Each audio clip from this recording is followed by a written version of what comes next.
What's going on, everyone? First and foremost, I want to thank Techweek for allowing me to come here and tell my story. I think for all of us as entrepreneurs right now, it's about really getting out there and sharing our experiences so that we all can grow. I think this is a dope-ass conference, so I appreciate you guys for having me.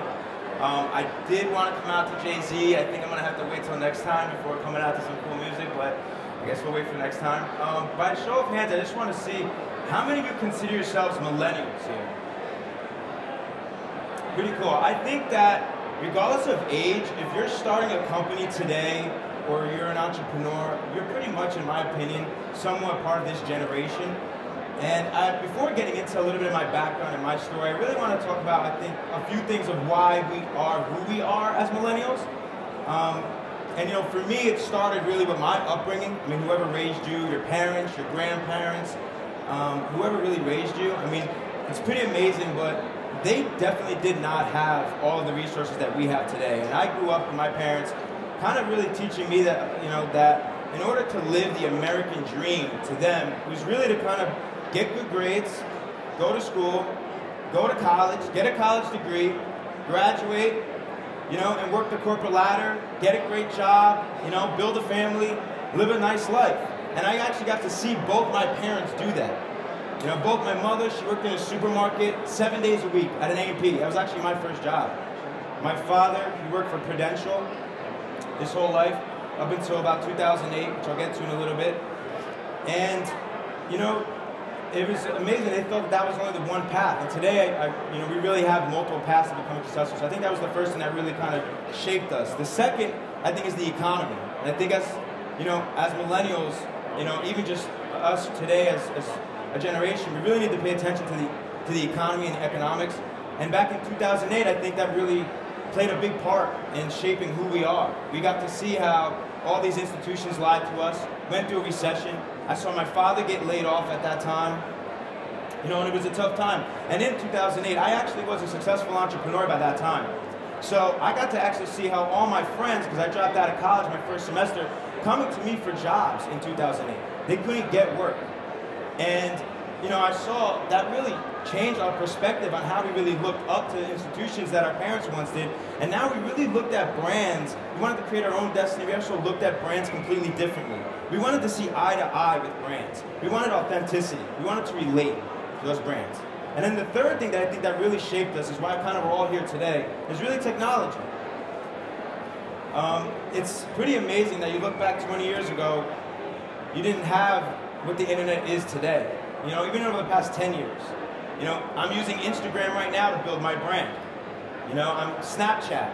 You know, all these amazing apps and all the ability that we have to get access to information with a click of a button that's in our pocket is really absolutely, you know, amazing. It differentiates us as a generation to past generations. And we really have to use that to our advantage. So those are like three main things that I think really shaped us as millennials. And I really want to tell you a little bit about my background and my story. I grew up in a small town in New Jersey, Belleville next to Newark. Again, two amazing, hardworking parents that really, I owe a lot to them because I want you guys to take a lot of different characteristics and values that I carried with me today to who I am as an entrepreneur. And it really started with them as a child. They taught me work ethic, first and foremost, right? I saw both my parents work their whole entire lives. And I realized no matter what, I have to be able to work my ass off and be dedicated. Because I want to take care of my mother and father. I don't want to work a 9 to 5. I want to be able to strive for greatness, have that same work ethic, but I want to be able to one day be able to take care of my family and give back to the loved ones, give back to the people that looked after your whole life. That was like, you know, so important to me. So the second characteristic was really leadership. My father instilled leadership in me since I was a young child. And I never really was a great student. You know, I was a CB student. I wasn't a great athlete, although I loved sports my whole life. I played football, basketball, and hockey. But I really was a bench player, you know. And because my father, since I was a child, instilled in me, no matter what, be a leader with those around you. On that bench, I had a voice. In the locker room, I had a voice. In practice, if I got beat up on, you know what? If it helped the team win, I was all for it. And I carried both that work ethic and leadership up until I graduated high school. And then my parents told me, you got to go to college. So I wanted to make my family proud. So I went to college. I didn't get into Princeton like my father really wanted me to. Ended up going into a community college. But quickly after my first semester, I realized, wow, you know, I'm pro-education, but I feel like this is a big business. And I actually fear going through that system more than the fear of going into real life and really getting into the real world. So I said, if it was ever a chance for me to take a risk, it's now. So I took that risk and I dropped out during my finals in my first semester. Never looked back. And that kind of led to, you know, the next characteristic that really helped shape me, which was failure.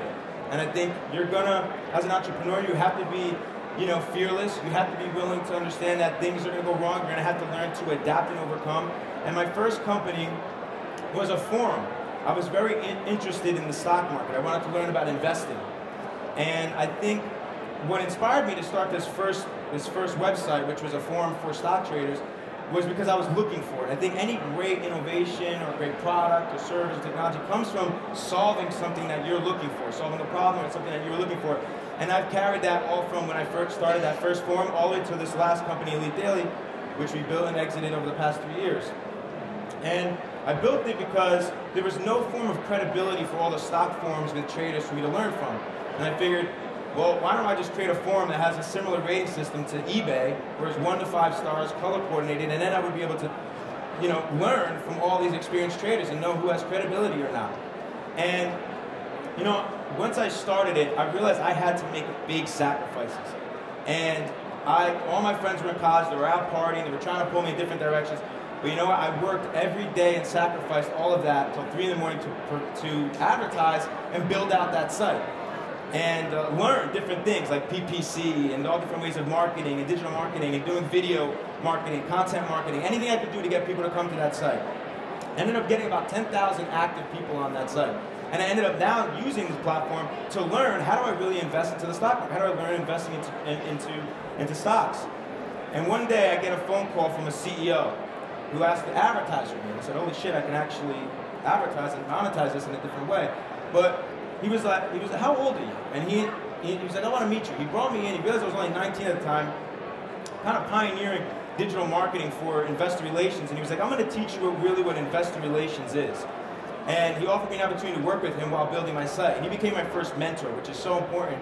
I think, you know, if you're an entrepreneur, you need to be able to have good mentors, good advisors in your life. And he was my first real mentor, other than my father and my mother. So he started teaching about investor relations, and I did everything for him. I wrote his press release, I built his website, did his videos, and then I decided to throw the first ever demonstration for his product. It was a company called M-Phase Technologies. And what he was doing was reinventing the battery. And this is a topic that really interests me even to today, because I'm still charging my cell phone 2-3 times a day. Technology is evolving so quickly, yet I feel battery technology isn't really, you know, moving as quickly as other technologies. I mean, I'm sure everyone in here probably has to charge their cell phone 2 or 3 times a day. So what he was doing was using nanotechnology to create a wafer to separate the electrodes from the electrolytes, therefore creating an infinite shelf-life battery. Until you turn the device on, it sent a shockwave through the patented wafer, the nano wafer, allowing the liquids to mix, therefore creating energy. And I was super excited about it. And I decided after a year of building him to have the largest shareholder base, about 18,000 shareholders, to hold the first ever demonstration of this nano battery. I get up on stage. I was young, so I pictured everybody in their underwear, which is somewhat doing now. Just kidding.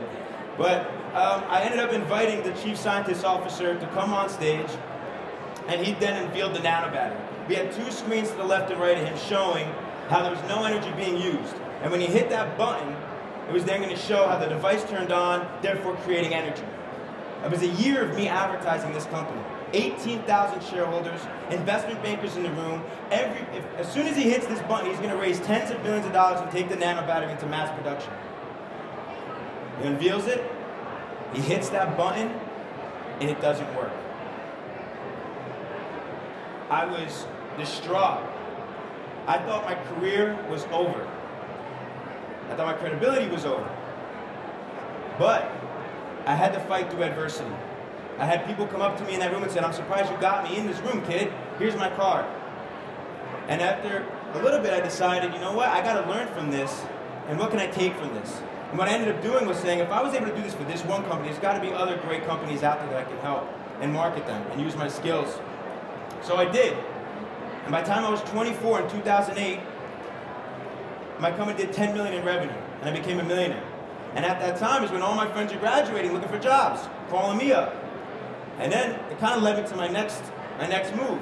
I saw, since I was involved in the markets, and I saw the economy getting ready to have a crash, I was like, wow, I got to shift here. I got to adapt. And I got to start learning how to invest into companies that I really believe in rather than just marketing them.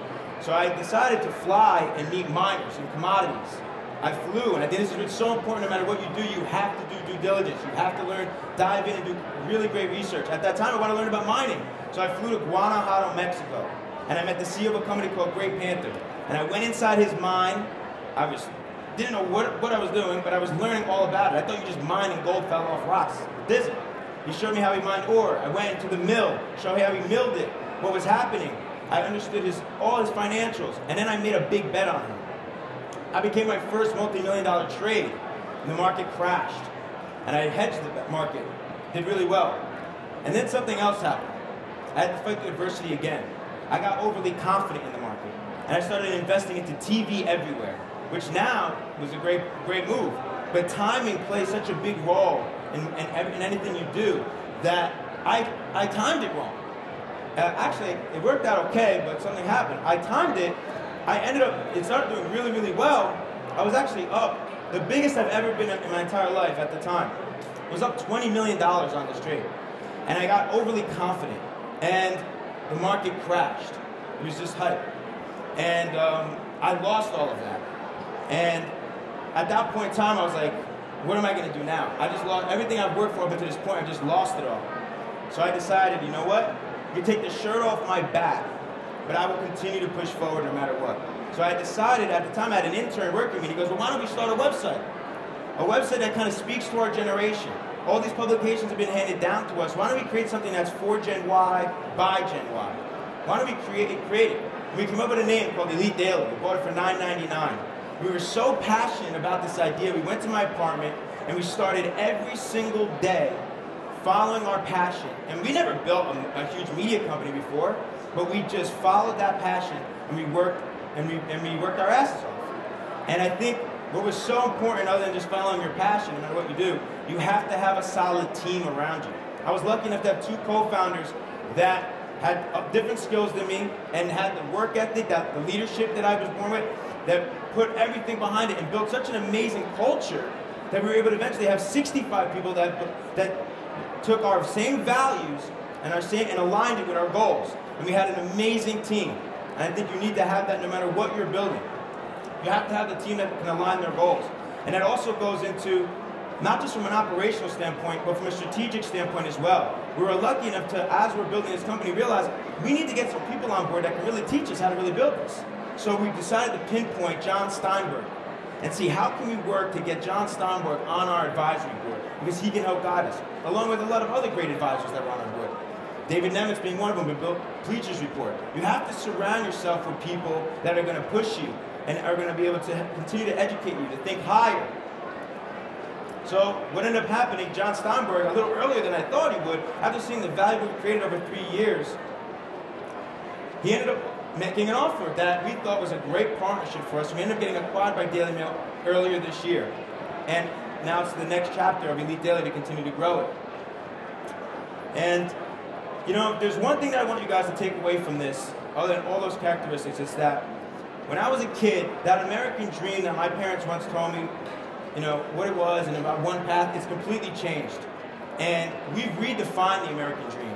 And if you take those exact core values that I had throughout my whole life, I don't care what you're building right now, what startup, what technology, product, service, publication, whatever it is that you're building, but if you're willing to make the sacrifice, you know, be a great leader, you know, fight through adversity, learn how to adapt, because you got to take those hits, and most of all, if you're willing to hustle, you're willing to grind, you're willing to make that sacrifice and work, because there's no secret to success. You have to be consistent and work your ass off if you want to be successful.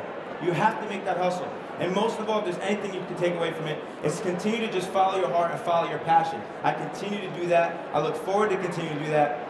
If anybody wants to connect afterwards, I'm an active angel investor, as you heard, an advisor to different startups. I have some really cool content that I'm working on in the near future on GerardAdams.com. You can sign up to the newsletter. I also started a non-for-profit incubator in Newark, near where I was raised. And I look forward to connecting to all y'all. Thank you.